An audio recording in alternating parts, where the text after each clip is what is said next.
So we had a bit of a chat about why we're conducting this interview, and just to send a message to the people out there to get a better understanding of you as the person, and also Raw Combatives. And I thought it would be interesting to get that message across in a different light rather than reading them on a Facebook page. I know you're very candid on Facebook, but also from a magazine. You're always on the magazine, but it's different when people see you talking and hearing who you are and what you do, and they don't see the person behind the social media. Yep. They don't get to see the person behind the magazine. How, I've known you for 9 years, and you're just absolutely a wacky person to talk to, but at the same time, you teach combatives. So it's quite ironic in some ways, but that's, I guess, what we're trying to achieve, is get that person across to a bigger audience and to see who you are. So, with that, can you just give us a bit of a background on your martial arts background? Because we're leading into that, and I don't have known anyone that's in the combatives that hasn't started anything in the martial arts world. So it would be interesting to see where you picked up all of those initial learnings. Okay. Well, I first started martial arts in around, you're asking now, maybe 85, 86. The reason why I did it, I grew up in a pretty rough area, and you were fighting a lot, you always did. But when you got to a teenager and you're going to pubs and you're seeing fights, it was different. It was a different type of violence. And I just remember once that we went to this pub, and it was a huge fight. It was a massive fight, and it was two guys on about, I can't remember, it was 10 or 12 other guys. There was a lot of people, and one of the guys was on the floor. He'd get knocked to the floor. He was getting stomped. There was teeth missing. It was a mess. There was people stomping him left, right, and centre. I remember standing there going, "Whoa, that's horrible." Like I was affixed to the spot, as most people were. And I'm thinking, what am I going to do if that happens to me? Like, how am I going to cope with that? I've had plenty of fights one-on-one, but nothing like that. It's a different level of violence. I thought, I'll start martial arts. I'll do karate. That'll help us out. So I've got remember the exact timeline, but the first thing I did is I went and bought a karate manual, and I've still got a copy in the house now. It's a big silver karate book. It's called the Karate Door. It's brilliant. And I got that. I read it cover to cover, and then I started doing the exercises and I was doing all of the punches, doing all that stuff, and I'm like, yeah, this is cool. I did that for quite a while, and then thought I should try something else. So I bought a book on Wing Chun at the time, and I played a little bit with that, and I did all the punching. You're reading it, because back then you couldn't go onto YouTube and just look at somebody, So it was a book first and foremost. And then after that, I got into English contact karate, which was sort of semi-contact. It was great. It was brilliant. And the guy teaching that, who was Barry Norman, still is Barry Norman, I believe, unless he's changed his name, which I think was around 86, 87, somewhere around there. He's also a Thai boxing coach, and then started training there. So I was doing the semi-contact karate and doing the Thai boxing.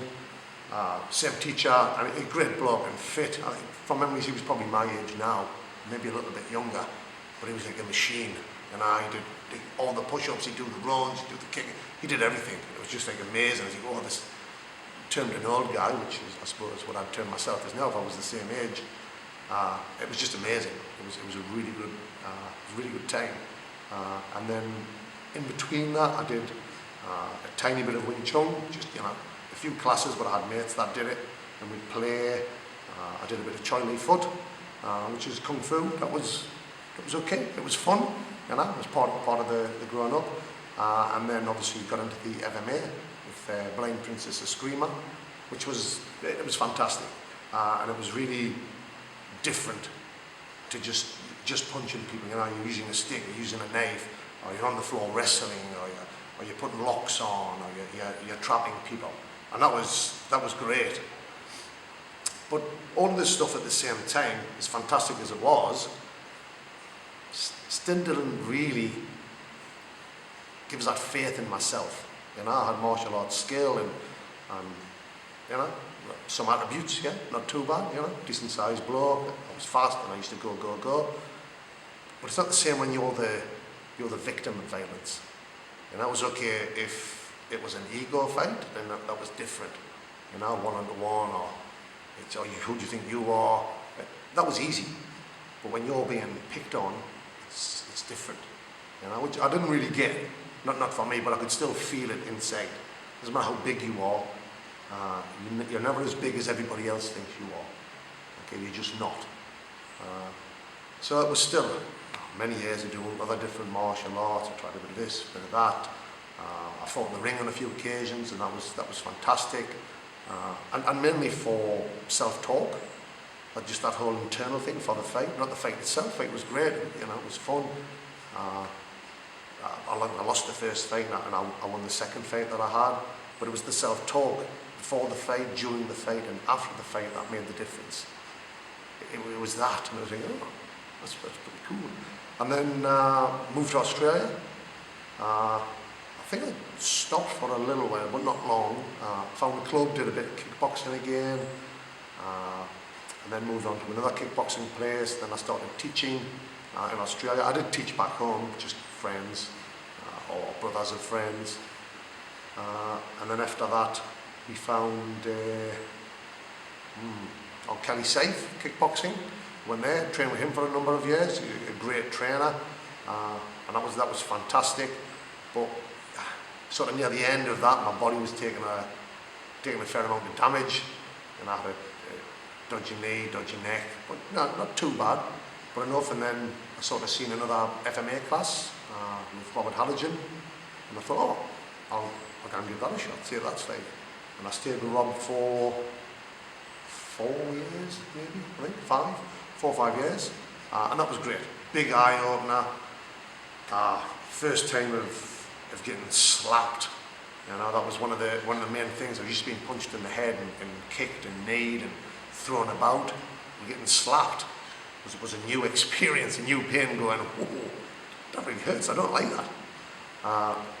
So again, it was that self-talk in my head. You don't realize at the time, but that was a big learning curve for me now when I look back and go, oh, okay, that's sort of put in one of my principles of pain acceptance. You know, of not having that anticipation and not worrying about it, it's just feeling it. So all of these martial arts have had some standing on who I am now, what I teach and what I think, you know. After that, I've done bits and bobs. There's been a lot of stuff here and there. At the end of 2001, my neck it was completely trashed. So I've got problems in the neck. In martial artists, everyone's got problems. But my neck was pretty stuffed. Went to the doctors and he sort of said, you've got to stop being punched in the head, because if you keep getting punched in the head, we're going to remove a bit of your spine and then put another bit in and we'll fuse it. I was like, oh, no, I probably don't want that. That's probably not a good thing. So I stopped letting people punch us in the head. I had to start training more sensibly, find a better way to work around my injuries, but still be effective, to find a different way. And that's when I started, when we started in the garage with a few of the boys, we didn't have a name. We were just training in the garage. We didn't need a name. I was the guy teaching, but anybody could come in and ask any question, as they can today. It is my club as such. It's my name now, Raw Combatives, but it's just a name. It really doesn't mean anything. It's training with good people. That's what matters. Not the name, not the style, not the system. Just train with good people and be honest. So it was a few years. I think we did get a first name of personal defense strategies, because we went all like tactical, and we thought that's a cool name. Let's do that. That'll get people in the doors and we can help people. That didn't work, and that was it was too much. And then we said, look, we're just going to change the name. I think this was 2003, 2004, I think, when we started doing this. We said we need a name, we need to change the name. So I said to all the boys, think of a name, just any ideas, it doesn't really matter, just come back to us with ideas. And we've got some funny ones, some that I won't mention because that's swear words in it. I don't like to swear, it's not good for you. And one of the boys came up with Raw. So it was just raw. We went about raw, because what we do is really raw. It's back to basics. It's who you are and what skills you've got, what tools you've got. It's the raw ingredients. I think that's pretty good. That's good. And then I just put the combatives on because at the time it was all about combatives. That particular moment was about me being able to defend myself straight away and have the ability to teach people to defend themselves with just a few lessons. One lesson, you know. But obviously the more you do, the better you get. But just something small and boom, it works, which is what combatives is. It's something easy to learn and something you can use straight away. As soon as you learn it, you can use it.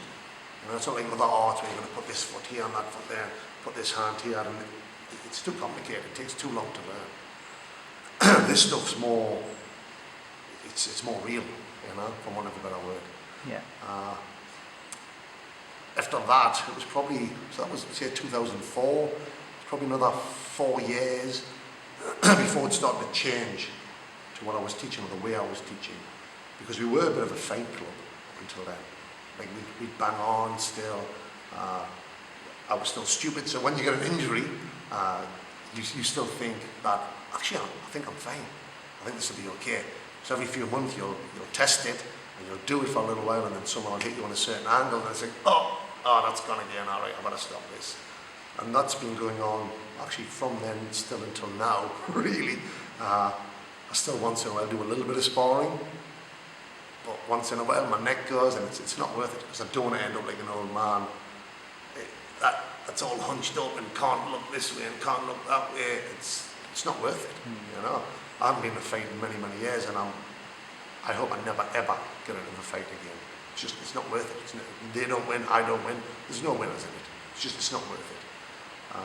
But anyway, we changed from there on into this fight club and this thing. We're going to go and just grab and smash.